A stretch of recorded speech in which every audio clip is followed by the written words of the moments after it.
Hey gang, today we're taking a look at Transformers Energon Tidal Wave. Now this set is a repaint of the Transformers Armada Tidal Wave, who is a repaint of the Transformers Micron Detsu Tidal Wave.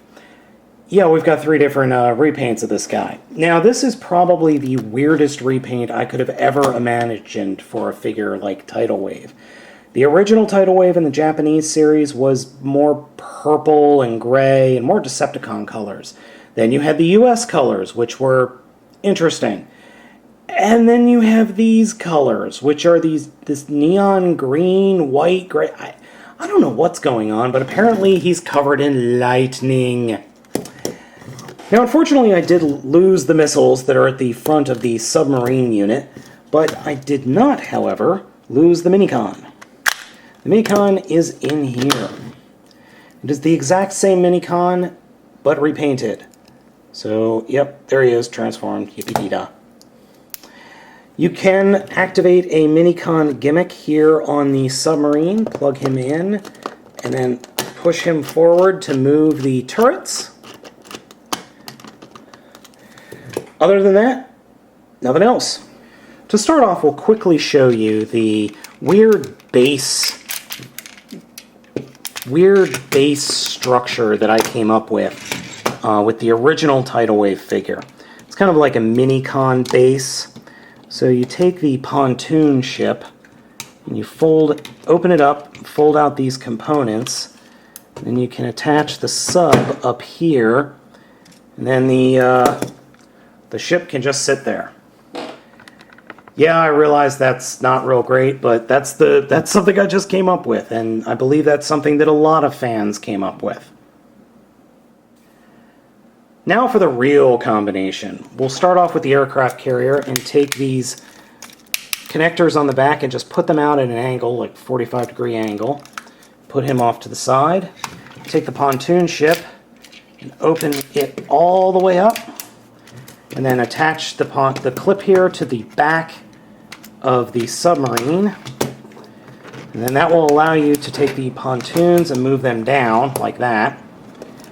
Then take the front of the sub, open it up, and combine it with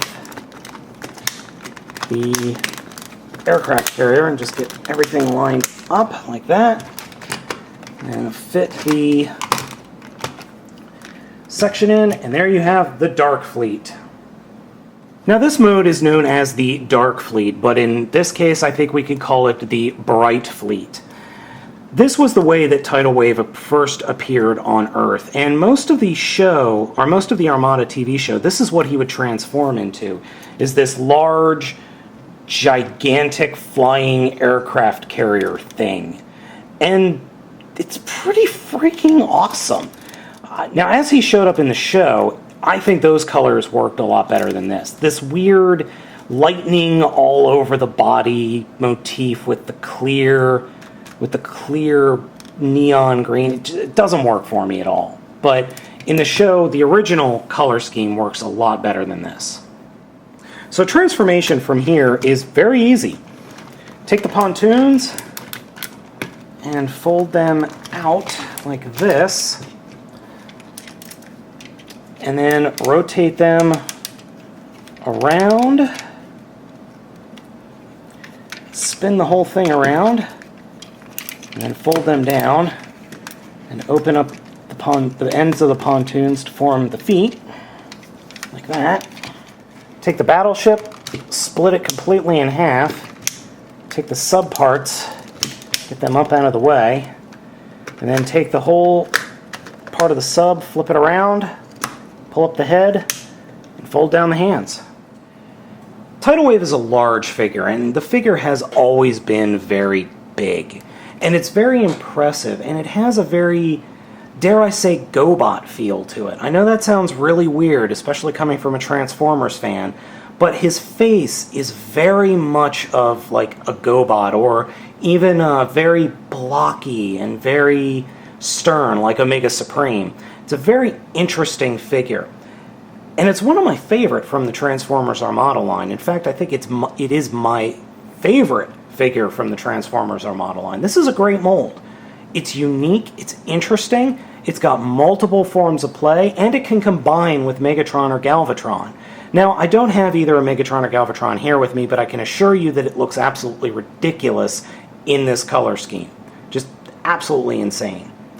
But this is a mold that I really think you need to pick up, especially if you've got an Armada, Megatron, or Galvatron. You've got to get a version of Tidal Wave, whether it's the Japanese version or any of the US versions. Now, I know a couple of stores out there, there is a Sonokong Korean version floating about that's of dubious quality, but I think it might be wise to pick up, especially if you've got a Galvatron or a Megatron.